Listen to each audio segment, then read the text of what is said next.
Hi all, the next section we're going to get into is how the Israelites took over the royal houses and also banking. The Rothschildians, as we like to call them, that family has more reptilian DNA than anyone else on this planet, which is hence the term Rothschildian. The Rothschild family is a wealthy Jewish family descending, it is stated, from Meyer Amschel Rothschild, 1744 to 1812. And yet there is a reference in the trust documents showing that the Rothschild family received $20 million in the early 1500s. They were not a wealthy family prior to that, but due to their DNA, were elevated to such. Now, the Rothschilds were a court factor to the German Landgraves of Hesse-Kassel in the free city of Frankfurt under the Holy Roman Empire. Germany, Roman Empire. Who established his banking business in the 1760s. Now, unlike most previous court factors, Rothschilds managed to bequeath his wealth and established an international banking family through his 5 sons, who established themselves in London, Paris, Frankfurt, Vienna and Naples. The family was elevated to noble rank in the Holy Roman Empire and the United Kingdom. During the 19th century, the Rothschild family possessed the largest private fortune in the world. No, it wasn't a coincidence, as well as in modern world history. The family's wealth was divided amongst various descendants, and today their interests cover a diverse range of fields, including financial services, real estate, mining, energy, all life force energy, mixed farming, winemaking and non-profits. That is what they state. I state they are blood-sucking, harvesting parasites who have sucked the life out of this planet with their reptilian genetics, killed businesses, killed banking, stifled the planet and all of the beings that reside on it, and denied us our true progress. So what is a court factor and how does it work? In the early modern period, a court Jew or court factor was a Jewish banker who handled the finances of or lent money to European royalty and nobility. In return for their services, court Jews gained social privileges, including in some cases being granted noble status. Court Jews were needed because prohibitions against usury applied to Christians but did not apply to the Jews. Yet another example of how the system favoured these people, either in finance, business or law. Examples of what would be later called court Jews emerged in the High Middle Ages, when the royalty, the nobility and the church borrowed money from money changers or employed them as financiers. Amongst the most notable of these was Aaron of Lincoln and Vivian of Strasbourg. Yet again, an all too common modern day practice to ensnare your targets, get them to borrow from you and use it against them via blackmail or threaten bankruptcy or foreclosure. Jewish financiers could use their family connections to provide their sponsors with finance, food, arms, ammunition, gold and precious metals. The rise of the absolute monarchies in Central Europe brought many Jews, mostly of Ashkenazi origin, into the position of negotiating loans for the various courts. They could then amass personal fortunes and gain political and social influence, which they used to devastating effect. It created wars to get the houses infighting, lent to both sides to keep them in the game, then used the debts to break those groups down, and subsequently they then take over that establishment or house. However, the court Jew had social connections and influence in the Christian world, mainly through the Christian nobility, as in black nobility, and the church. Due to the precarious position of Jews, some nobles could ignore their debts. If the sponsoring noble died, his Jewish financier could face exile or execution. Now, the most famous example of this occurred in Württemberg, when, after the death of his sponsor Charles Alexander in 1737, Joseph Oppenheimer was put on trial and finally executed. In an effort to avoid such fate, some court bankers in the late 18th century, such as Samuel Bleichroder, Meyer Amschel Rothschild, or Aaron Elias Seligman, successfully detached their businesses from these courts and established what eventually developed into fully fledged banks. Prohibited from nearly every other trade at that time, some Jews began to occupy an economic niche as moneylenders in the Middle Ages. Only they were allowed to take interest on loans, since while the Church condemned usury universally, canon law was only applied to Christians and not to Jews. You see, again, laws do not apply to this group of people, any laws, and it kind of proves that they were the vehicle driver for Marduk.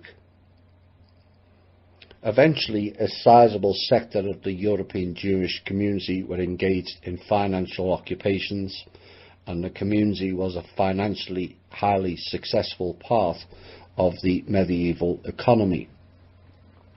The religious restrictions on money lending had inadvertently created a source of monopoly rents, causing profits associated with money lending to be higher than they otherwise would have been. Deliberate, you see. By most parameters, the standard of living of the Jewish community in early medieval period was at least equal to that of lower nobility. However, despite this economic prosperity, the community was not safe. Religious hostility increased to the extent that it manifested itself in the form of massacres and expulsions, culminating in the repetitive expulsion of all Jews from various parts of Western Europe in the late medieval period. Yes, and it explains why they have been thrown out of 106 countries in the last 2,000 years. They go in, manipulate and subsequently financially destroy that country or house, and this is why Hitler tried to throw these same bankers out of Germany in the 1930s. Although the phenomenon of court Jewry did not occur until the early 17th century, examples of what would be later called court Jews can be found earlier in Jewish moneylenders who accumulated enough capital to finance the royalty and also the nobility. At the dawn of mercantilism, while most Sephardic Jews were primarily active in the West in maritime and colonial trade, the Ashkenazi Jews were in the service to the emperor and princes, tended towards domestic trade. Active in maritime and colonial trade was the key in that piece.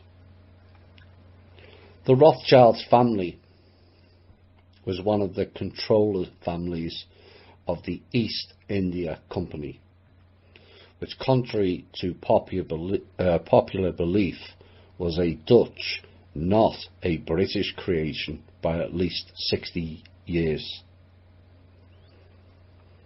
Let's look at some of the facts of where they are involved in colonial trade, taken from the Jewish Encyclopedia itself, of who ran the slavery ships and who really owned them. The ship Abigail, owners Aaron Lopez, Moses Levy, Jacob Franks, ethnicity Jews. The ship Crown, owners Isaac Levy, Nathan Simpson, ethnicity Jews.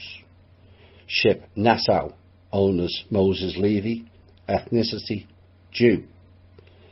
Ship Four Sisters, owner Moses Levy, ethnicity Jew.